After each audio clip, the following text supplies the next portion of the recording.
ತಾಳು ತಾಳೆಲೋ ರಂಗಯ್ಯ, ನೀ ತಾಳು ತಾಳೆಲೋ ರಂಗಯ್ಯ. ನಾಳೆ ನಮ್ಮ ಮನೆಗೆ ಬಂದರೆ ನಿನ್ನ ಕಾಲು ಕಂಬಕ್ಕೆ ಕಟ್ಟಿ ಹೇಳುವೆ ಗೋಪಿಗೆ, ತಾಳು ತಾಳೆಲೋ ರಂಗಯ್ಯ, ನೀ ತಾಳು ತಾಳೆಲೋ ರಂಗಯ್ಯ. ದೊರೆಗಳ ಮಗನೆಂಬುದಕ್ಕೇನೋ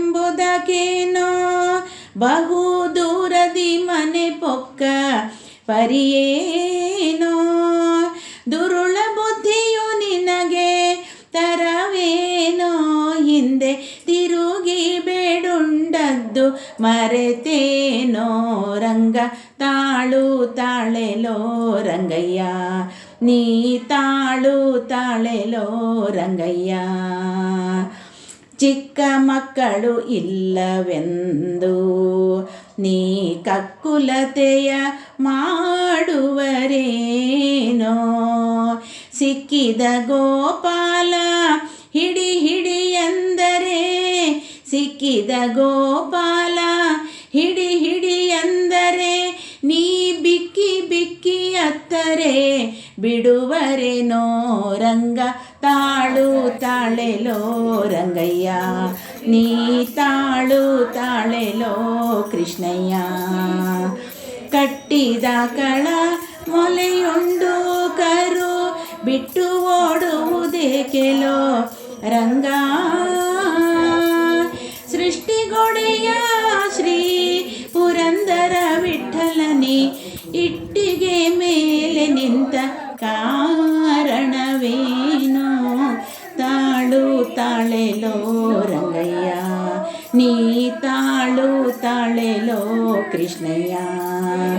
ನಾಳೆ ನಮ್ಮ ಮನೆಗೆ ಬಂದರೆ ನಿನ್ನ ಕಾಲು ಕಂಬಕ್ಕೆ ಕಟ್ಟಿ ಹೇಳುವೆ ಗೋಪಿಗೆ, ತಾಳು ತಾಳೆಲೋ ರಂಗಯ್ಯ, ನೀ ತಾಳು ತಾಳೆಲೋ ಕೃಷ್ಣಯ್ಯ, ತಾಳು ತಾಳೆಲೋ ರಂಗಯ್ಯ.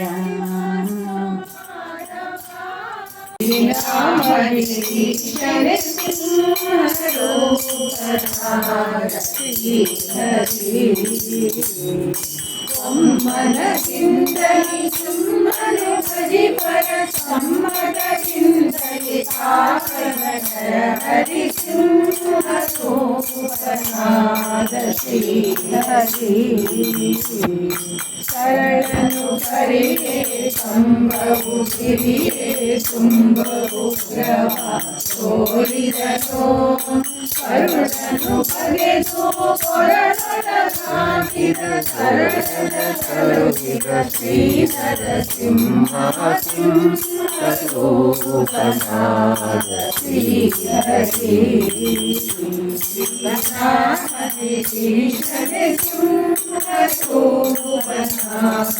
ಶ್ರೀಹರಿ.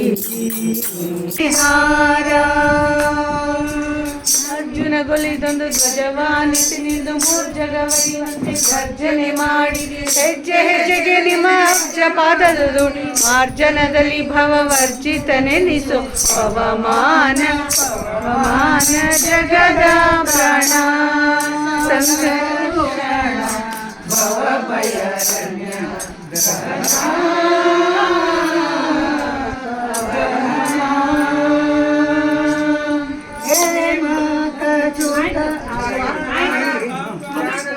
ಪ್ರಾಣ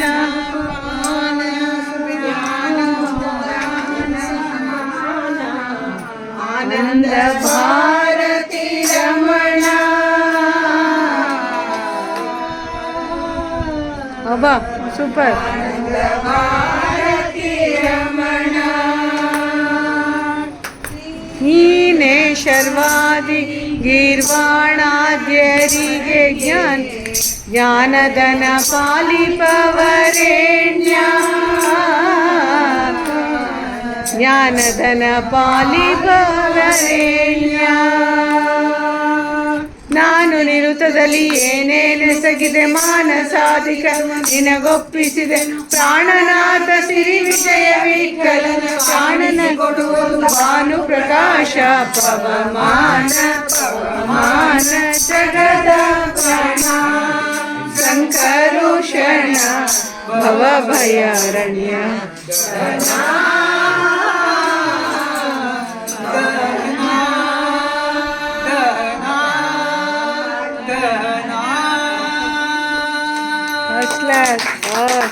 ಮನೆಯಲ್ಲಿ ಎಲ್ಲ ಅಧ್ಯಯನವನ್ನು ಮಾಡಿ ಆ ಎಕ್ಸ್ಪೀರಿಯನ್ಸೇ ಅಧ್ಯಯನ. ನಿಮಗೇನು ಒಂದೊಂದು ನಿಮ್ಮ ಮನೆಯಲ್ಲಿ ಒಂದೊಂದು ಎಕ್ಸ್ಪೀರಿಯನ್ಸ್ ಆಗಿರ್ತದೆ. ಈಗಿನ ಕಾಲದಲ್ಲಿ ಏನಂದರೆ ಮೊದಲು ಏನಿತ್ತು, ಒಂದು ನಮ್ಮದು ಕುಟುಂಬನೇ ಅವಿಭಕ್ತ ಕುಟುಂಬ ಇತ್ತು. ಈಗ ಅದೇ ಅವಿಭಕ್ತ ಕುಟುಂಬ ಇಲ್ಲಿ ಕಾಣ್ತಾ ಮೊದಲು ಆಗ್ತದೆ. ಯಾಕಂದರೆ ನಮ್ಮದು ಸ್ಕೂಲಿಗೆ ಸೇರಿಸಿದಾಗ ಎಲ್ಲರೂ ಯಾರೂ ಗೊತ್ತಿರಂಗಿಲ್ಲ, ಆಮೇಲೆ ಎಲ್ಲರೂ ಫ್ರೆಂಡ್ಸ್ ಆಗ್ತಾರೆ ಅಲ್ವಾ. ಒಂದು ಊರಿಗೆ ಟ್ರಾನ್ಸ್ಫರ್ ಆಯಿತು, ನಮ್ಮ ತಂದೆಯವರಿಗೆ ಒಂದು ಊರಿನಿಂದ ಇನ್ನೊಂದು ಊರಿಗೆ ಟ್ರಾನ್ಸ್ಫರ್ ಆಯಿತು. ಹೋದಾಗ ಎಲ್ಲ ಹೊಸದು ನಮಗೆ, ಆದರೆ ಅಡ್ಜಸ್ಟ್ ಆಗಿಬಿಟ್ಟು ನಾವು ಹುಡುಗರು. ಮತ್ತೆ ಇನ್ನೊಂದು ಊರಿಗೆ ಟ್ರಾನ್ಸ್ಫರ್ ಆಯಿತು, ಮತ್ತೆ ಅಡ್ಜಸ್ಟ್ ಆದ್ವಿ. ಆಮೇಲೆ ಜಾಬಿಗೆ ಹೋದ್ವಿ, ಇಲ್ಲಿ ನಾರ್ತ್ ಇಂಡಿಯಾ ಡೆಲ್ಲಿ ಕೈಸಾ ಹಾಯ್ ವೈಸಾಯ ಅಲ್ಲಿ ಇದ್ವಿ. ಬಾಂಬೆ ಕಸ ಕಸ ಅಂತ ಅಂದ್ವಿ. ಇಲ್ಲಿ ಬೆಂಗಳೂರಿನಲ್ಲಿ ಬಂದು ಏನಾಯ್ತು ಚೆನ್ನಾಗಿದ್ದೀರಾ ಅಂತ ಆಯ್ತು. ಅಂದರೆ ನಾವು ಅಡ್ಜಸ್ಟ್ ಮಾಡ್ಕೊಂಡು ಹೋದರೆ ನಮ್ಗೆ ಜೀವನ ಸುಖಮಯವಾಗ್ತದೆ. ಅದನ್ನೇ ಪ್ರಸನ್ನ ವಿದ್ಯಾಪ್ರಸನ್ನ ತೀರ್ಥರು ಬಹಳ ವಿಶೇಷವಾದ ಮೈಸೂರು ಪ್ರಾಂತದಲ್ಲಿ ಸ್ವಾಮಿಗಳಾಗಿದ್ದರು. ವ್ಯಾಸರಾಯ ಮಠದ ಸ್ವಾಮಿಗಳು ಬಹಳ ಚೆನ್ನಾಗಿ ಬರೆದಾರೆ. ಮುರಳಿ ಬಾರಿಸುವ ಮಾಧವ ಕುಣಿಯುವೆ. ನಾವು ಯಾವಾಗಲೂ ಏನಂದರೆ ಕೃಷ್ಣ ಪರಮಾತ್ಮ ನಮ್ಮ ಜೊತೆಗಿದ್ದಾನೆ, ಆತನು ಮುರಳಿಯನ್ನು ಬಾರಿಸ್ತಾ ಇದ್ದಾನೆ. ನಮ್ಮ ಹೃದಯದಲ್ಲಿ, ನಮ್ಮ ಮನಸ್ಸಿನಲ್ಲಿ, ನಮ್ಮ ಕಣ್ಣು ಮುಂದೆ ಕೃಷ್ಣನೇ ಕುಣಿತಾ ಇದ್ದಾನೆ ಅಂದ್ಕೊಂಡ್ಬಿಟ್ರೆ ನಾವು ಕುಣಿತೇವೆ. ವಯಸ್ಸು ಪ್ರಶ್ನೆನೇ ಇಲ್ಲ. ಭವದ ಸಂತಾಪವು ಕೊನೆಗಾಣಲಿ. ಭವ ಅಂತಕ್ಕಂಥದ್ದು ಕಷ್ಟ. ಇದು ಏನಂದ್ರೆ ಪುನರಪಿ ಜನನ ಪುನರಪಿ ಮನನ, ಮತ್ತೆ ಹುಟ್ಟು ಮತ್ತೆ ಸಾವು. ಮಕ್ಕಳಿದ್ದಾಗೆಲ್ಲ ಸ್ಟ್ರೆಂತ್ ಹೊರಗಡೆ ಇರ್ತದೆ. ಈಗ ಇಷ್ಟು ಭಾರ ಹೊತ್ತು ಮುಂದೆ ಕೈ ನೋವು ಆತ್ ನನಗೇನೆ. ಪುಸ್ತಕ ಇಲ್ಲಿ ರಘುನಂದನ್ ಅವ್ರಿಗೆ ಕೊಡೋಣ ಆಶ್ರಮಕ್ಕಂತ ಒಂದಿಷ್ಟು ಬುಕ್ಸ್ ತಗೊಂಡ್ಬಂದೆ. ಅದೇ ನೋಡ್ರಿ, ಎಷ್ಟು ಮೊದಲು 100 kg ಹೊರತಿದ್ದೆ ನಾನು, ಈಗ 20 kg ಹೊರಲಿಕ್ಕೆ ಆಗಲ್ಲ. ಸೊ ಆದ್ರೆ ಅದೇನು ಭವದ ಸಂತಾಪ, ಅದು ಇದ್ದದ್ದೇ. ಅದನ್ನು ನಾವು ಬೇಜಾರು ಮಾಡ್ಕೋಬಾರ್ದು, ಎಂಜಾಯ್ ಮಾಡ್ಬೇಕದು. ಏಜ್ ಆಯ್ತು, ಏಜ್ ಆದಂಗೆ ಏನಾಯ್ತು, ನಮಗೆ ಏನು ಬಂದಿದೆ, ಜ್ಞಾನ ಬಂದಿದೆ. ಇಲ್ಲ ಜ್ಞಾನ ಬರ್ಬೇಕು, ಇಲ್ಲ ಸಣ್ಣವರಿರ್ಬೇಕು. ನಮಗೆ ಜ್ಞಾನ ಬೇಕು. ಜ್ಞಾನ ಬಗ್ಗೆ ಏಜ್ ಆಗ್ತದೆ. ಯಾಕಂದ್ರೆ ನೀವು 10 ವರ್ಷ ಓದಿದ್ಮೇಲೆಲ್ಲ ನಿಮ್ಗೆ 10ನೇ ಕ್ಲಾಸ್ ಪಾಸ್ ಆಗೋದು ಅಲ್ವಾ. ಆದ್ದರಿಂದ ನಮಗೆ ಭವದ ಸಂತಾಪ ಕೊನೆಗಾಣಲಿ, ಭುವಿಯೊಳು ಜೀವನ ಸವಿ ಆಗಲಿ. ಇಷ್ಟು ಚೆನ್ನಾಗಿ ಹೇಳ್ಕೊಟ್ರು. ವೃದ್ಧರನ್ನ ನೋಡಿ ಹೇಳಿದ್ದೀವರು, ಜಗತ್ತಿನಲ್ಲಿ ನಾವು ಪ್ರತಿಯೊಂದು ದಿನವನ್ನು ಖುಷಿಯಿಂದನೇ ಕಳಿಬೇಕು. ಯಾಕಂದರೆ ಇದು ನಮ್ಮ ದೇಹ ನಮ್ಮದಲ್ಲ, ತಂದೆ ತಾಯಿಗಳು ಕೊಟ್ಟಿದ್ದು, ತಂದೆ ತಾಯಿಗಳಿಗೆ ದೇವರು ಕೊಟ್ಟಿದ್ದು. ಈ ದೇಹಕ್ಕೆ ಒಂದು ಎಂಡಿದೆ, ಈ ದೇಹಕ್ಕೆ ನೋವಿದೆ, ಈ ದೇಹಕ್ಕೆ ಏನಪ್ಪ ಅಂದ್ರೆ ಅನೇಕ ವಿಚಾರಗಳಿವೆ. ಆದ್ದರಿಂದ ಈ ದೇಹ ನಮ್ಮದಲ್ಲ. ಏನ್ ತಿಳ್ಕೊಬೇಕಂದ್ರೆ ಭುವಿಯೊಳು ಜೀವನ ಸವಿಯ ಆಗಲಿ. ನಾವು ಏನೋ ಖುಷಿ ಇದ್ದದ್ರಲ್ಲೇ ಖುಷಿ ಇರಬೇಕು. ಹಾಸಿಗೆ ಇದ್ದಷ್ಟು ಕಾಲೇಜ್ ಅಂತಕ್ಕಂಥ ವಿಚಾರವನ್ನು ಹೇಗಿದ್ರು ಹಾಗೆಯೇ ನಮ್ಮ ದೇಹ ಎಷ್ಟು ನಮಗೆ ಮಿತಿ ಇದೆ ಅಷ್ಟರಲ್ಲೇ ಇರಬೇಕು. ಈಗ ಹೋಳಿಗೆ ಹಾಕಿಸ್ತಾರ ರೂಮಿನವರು, 10 ಹೋಳಿಗೆ ತಿನ್ಲಿಕ್ಕೆ ಆಗ್ತದೆ? ಬೇಡ ಸರ್, ಅರ್ಧ ಸಾಕು. ಶುಗರ್ ಇದ್ದವ ಒಂದು ಫೋರ್ಕ್ ಸಾಕು, ಶುಗರ್ ಇಲ್ದವ ಒಂದೇ ಸಾಕು, 2 ಸಾಕು ಅಷ್ಟೇ. ಬಹಳ ಚೆನ್ನಾಗಿರ್ತದೆ, ಸಿಹಿಯಾಗಿರ್ತದೆ. ಏನು ಮಾಡ್ಬೇಕಂದ್ರೆ ನಾವು ಭುವಿಯೊಳು ಜೀವನ ಸಿಹಿ, ಹೋಳಿಗೆ ಸಿಹಿ ಅಂತಲ್ಲ, ಜೀವನವೇ ಸಿಹಿ ಅನ್ಕೊಂಡ್ಬಿಡ್ಬೇಕು ನಾವು. ಅಂದರೆ ಯಾವುದೇ ಕಹಿ ಇದ್ದದ್ದು ಕೂಡ ನಮಗೆ ಸಿಹಿ ಅನಿಸ್ತದೆ. ನವವಿಧ ಭಕ್ತಿಯು ಹರಿದಾಡಲಿ. ಯಾವಾಗಲೂ ಪರಮಾತ್ಮನ ಮೇಲೆ ವಿಶೇಷವಾದ ಭಕ್ತಿಯನ್ನು ಮಾಡಬೇಕು. ಕಣ್ಣಿದ್ದಾಗ ಸ್ವಲ್ಪ ಓದ್ರಿ, ಕಿವಿ ಇದ್ದಾಗ ಸ್ವಲ್ಪ ಕೇಳ್ರಿ. ಏನೂ ಇಲ್ಲ, ಬಾಯಿಲೇನೋ ವಟ ವಟ ಅಂದ್ರೆ ದೇವರ ನಾಮ. ವಟ ವಟ ಅಂದ್ರೆ ಏನು? ದೇವರ ನಾಮವನ್ನ ಸ್ಮರಣೆ ಮಾಡ್ತಾ ಇರಬೇಕು. ಕಿವಿ ತುಂಬ ಕೇಳಿ ನಾ ನಲಿಯುವೆ ಶ್ರೀಕರ. ಶ್ರೀಗೆ ಪದ್ಯಾದಂಥ ಪರಮಾತ್ಮನೇ ನಿಮ್ಮ ಕಿವಿಯಿಂದ ನಿನ್ನ ನಾಮಸ್ಮರಣೆಯನ್ನು ನಾನು ಕೇಳ್ತೀನಿ. ಯಾರೋ ಹೇಳಿದ್ರು ಇವರು ಪವಮಾನ. ನನಗೆ ಬಹಳ ಸಂತೋಷ ಆಯ್ತು ನೋಡ್ರಿ, ಎಷ್ಟು ಅವರಿಗೆ ಒಂದು ಸಂಸ್ಕಾರ ಇದೆ. ಪವಮಾನ ಅಂದ್ರೆ ಸಾಕು, ಜೀವನವೇ ನಮ್ದು ಪಾವನ ಆಗ್ತದೆ. ಪವಮಾನ ಪಾವನ ಮಾಡ್ತಾನೆ, ಆಯ್ತಾ. ಅರಿಷಡ್ ವರ್ಗಗಳೆಲ್ಲ ಮರಿಯಾಗಲಿ. ಇನ್ನು ಬೇರೆ ಬಗ್ಗೆ ನಾವು ಅಸೂಯೆ ದ್ವೇಷ ಮಾಡೋ ಅವಶ್ಯಕತೆ ಇಲ್ಲ.